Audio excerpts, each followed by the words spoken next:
amis du jour, bonjour amis du soir, bonsoir, salut.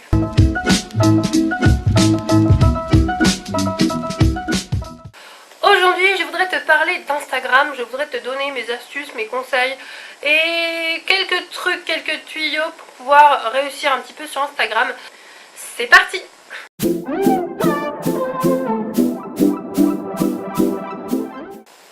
Pour prendre des photos, tu as deux options qui s'offrent à toi. La première, c'est le téléphone. Si j'arrive à choper le mien, moi c'est un Wiko classique. Donc tu peux prendre le téléphone que tu as, si c'est un iPhone, si c'est un Samsung, un Sony, peu importe la marque que tu as. Mais aujourd'hui les téléphones ils font de bonnes photos, il y a une bonne qualité photo, tu peux même faire des vidéos avec parce que sur Instagram on peut aussi diffuser des vidéos, donc pourquoi pas, après tout c'est une bonne idée. La deuxième option que tu as, c'est l'appareil photo. Alors là, je n'ai pas d'appareil photo à te recommander. Moi, pour faire mes photos sur Instagram, j'utilise mon Lumix Panasonic TZ57. Tu n'es pas obligé d'utiliser un appareil photo, c'est libre à toi, c'est selon ce que tu as envie. Maintenant que tu as le matériel nécessaire pour prendre des photos, il te faut gérer la lumière. Alors déjà, ce qu'il faut savoir, c'est que tu peux gérer la lumière avec les paramétrages de ton téléphone et de ton appareil photo.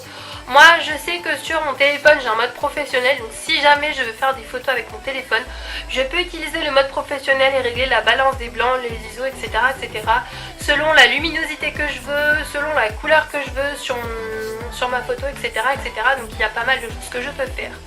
Mais sinon, tu peux régler aussi les problèmes de luminosité en externe, c'est-à-dire pas sur l'appareil photo ni sur le téléphone. Tu peux utiliser deux options, c'est-à-dire la lumière naturelle et la lumière artificielle.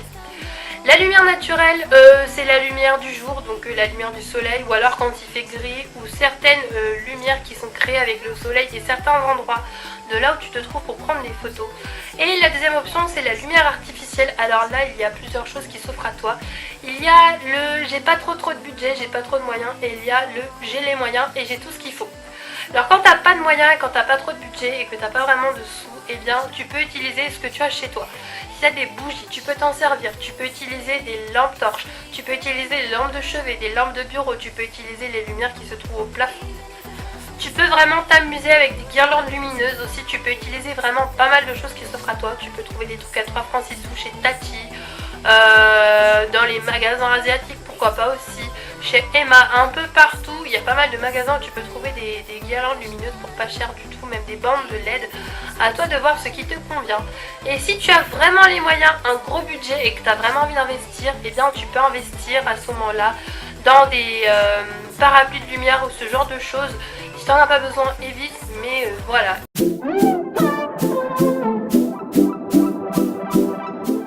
Une fois que tu as pris ta photo, il faut maintenant la traiter. Alors, tu peux la traiter soit sur l'ordinateur, soit sur le téléphone.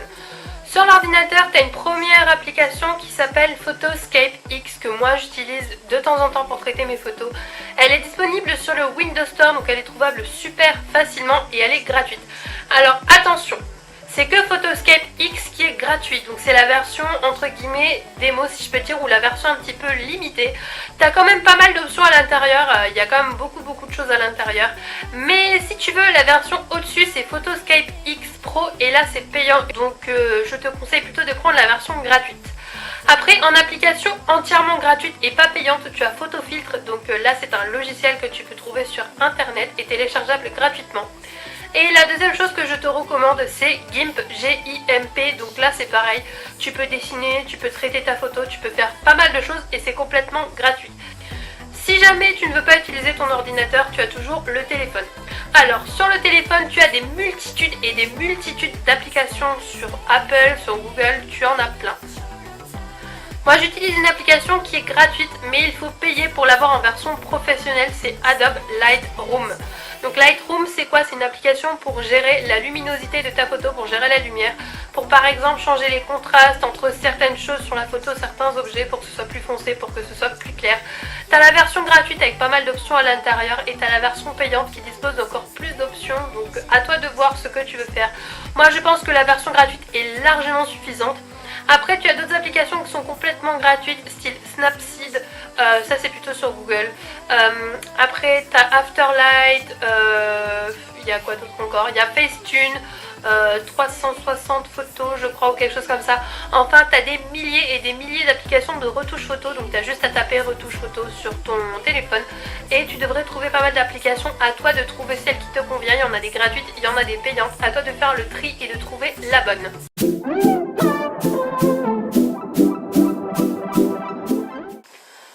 Une fois que tu as traité la photo, vient la mise en ligne sur Instagram. Donc soit tu as traité ta photo, soit tu l'as laissée nature peinture, au choix. Et vient le post sur Instagram. Alors là, vaut mieux publier une photo en général carrée. Alors tu peux avoir une photo rectangulaire, mais il ne faut pas que tu aies besoin des bords dans la photo parce que sinon tu vas devoir la redimensionner sur Instagram avec des applications. Et c'est pas franchement le top. Moi en tout cas sur mon Instagram toutes mes photos sont carrées et du coup il n'y a pas de photos plus petites, de photos plus grosses, elles sont toutes de la même taille et il n'y a aucun souci là-dessus et ça permet d'avoir quelque chose d'harmonieux. Alors pour la publication il y a quelques étapes à respecter. Bon déjà tu apportes ta photo, ça peut être une vidéo aussi au choix, tu fais absolument ce que tu veux sur ton compte Instagram. Une fois que tu as mis ta photo ou ta vidéo, tu peux choisir de mettre des filtres ou pas. Alors personnellement, moi une fois que j'ai fait mes modifications photo, je ne mets absolument pas de filtre. Toi tu peux rajouter un filtre supplémentaire si tu veux, il y en a qui sont disponibles sur l'application, sinon tu n'es pas obligé d'en mettre, ça c'est à ton choix. Et ça dépend bien sûr de ce que tu veux faire sur ton feed. Ton feed c'est tout simplement quand tu défiles tes photos et bien ce que ça rend, ce que ça donne, etc. etc. Une fois que tu as fait ça, tu vas aller, tu passes à la suite. Et alors là, c'est super important. Donc là, tu vas arriver dans les paramètres de ta photo. Une fois que tu l'as mise en ligne, tu as la description de la photo. Et là, il faut décrire ta photo. Donc en général, il faut rajouter un lieu, ça c'est important. Alors attention, ne mets pas le lieu de ta maison, mais par exemple, mets la ville dans laquelle tu te trouves, le pays dans lequel tu te trouves, ou quelque chose comme ça. Enfin, mets un lieu d'identification, ça permet de mieux identifier la photo. Ça permet que si des gens font des recherches par lieu, eh bien, ils puissent tomber sur ta photo et découvrir ton contenu. Après quand tu as mis le lieu, tu as la description. Donc là dans la description tu mets un petit peu ce que tu veux. Mais il faut quand même que tu mettes quelque chose de façon à créer une interaction avec les gens. Une fois que tu as écrit ton texte, il y a quelque chose de très important. Enfin aujourd'hui c'est très important, c'est les hashtags. Ça il faut en mettre. Donc tu as pas mal de choses. Donc soit tu trouves tes hashtags toi-même tout seul. Voilà, tu réfléchis, tu trouves des hashtags, tu les mets. Tu peux créer tes hashtags ou mettre des hashtags déjà utilisés. Et après, si tu veux utiliser des bons hashtags, des hashtags populaires ou autres, tu as des applications, il te suffit juste dans le store Apple ou Google de taper hashtag et tu trouveras pas mal d'applications qui t'aideront à trouver les hashtags les plus populaires ou ce genre de choses. Comme ça, tu peux mettre des hashtags sous ta photo et ça permet en fait que les gens, lorsqu'ils font des recherches par hashtag ou ce genre de choses, et bien qu'ils trouvent ta photo et donc du coup, ils pourront tomber sur ta photo. C'est pour la référence de la photo. Une fois ça, il faut laisser le temps au temps et tu verras si tu as des réponses de gens, si tu as des likes, si tu as des commentaires ou autres.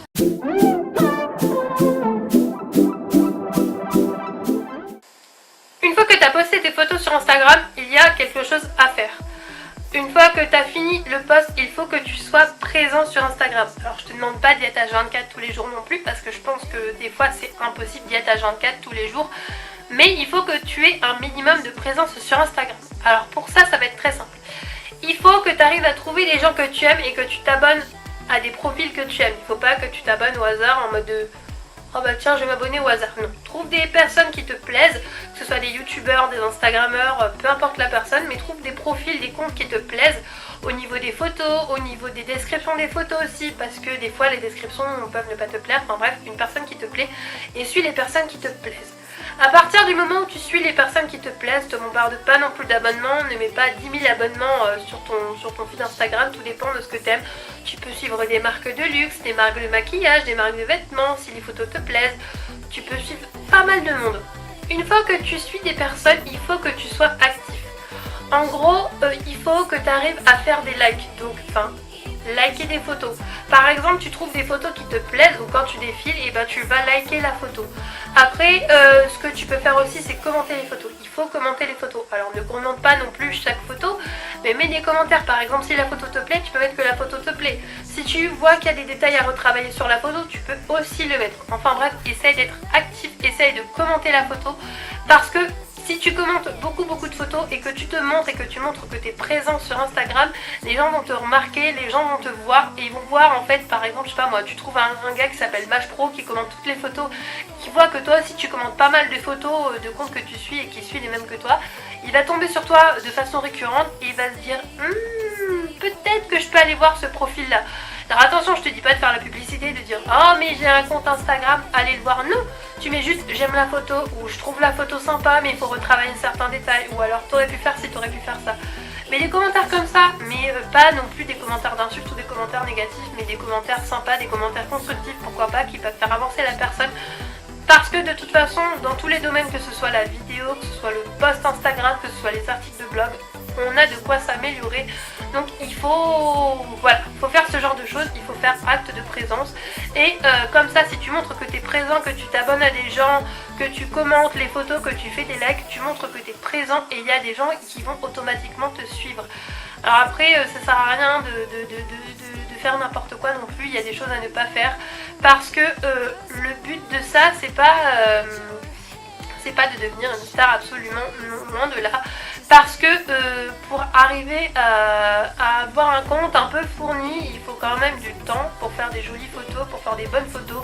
Faut pas non plus poster à H24 parce que le but c'est pas que tu te forces à poster, mais il faut poster des photos que tu vas aimer poster, des photos que tu vas aimer faire. Il faut que tu postes quand on a envie, il faut pas que tu te sentes forcé ni quoi que ce soit. Et il faut laisser le temps au temps, il faut travailler et laisser faire le temps. Parce que si tu fais tout ça et que tu laisses faire le temps, et ben les gens ils vont s'abonner naturellement. Après tu peux aussi faire des shares the love, c'est-à-dire trouver des comptes qui te plaisent et les partager, pourquoi pas. Participer à certaines choses qui circulent sur Instagram, par exemple, il y en a qui te disent tu partages ma photo préférée et moi je partage ma photo préférée de ton compte, ou ce genre de choses, pourquoi pas aussi. Voilà, il y a pas mal de petites choses comme ça à faire pour que tu sois présent, pour que tu apparaisses sur d'autres comptes Instagram, etc., etc. Et puis voilà. Puis si tu fais des jolies photos aussi, ce qu'il faut que tu fasses dans la description, c'est que tu identifies les marques, etc., etc. Par exemple, si tu postes la photo d'un vernis, et bien tu identifies la marque du vernis, parce que ça aussi ça peut t'apporter une visibilité, parce que si ta photo elle est aimée, la marque peut reposter ta photo et ça peut t'apporter une visibilité supplémentaire. Donc voilà un petit peu pour cette vidéo sur Instagram. J'espère que ce que je t'ai donné comme conseil, comme astuce ou ce genre de choses a pu t'aider. En tout cas, moi ça m'a aidé. Si jamais cette vidéo t'a plu, n'hésite pas à la liker, à la commenter et à t'abonner à ma chaîne. C'est complètement gratuit et tu auras plein d'autres vidéos de ce genre. Et si jamais t'as pas aimé la vidéo, tu peux la disliker, la commenter et ne pas t'abonner. Allez, bye!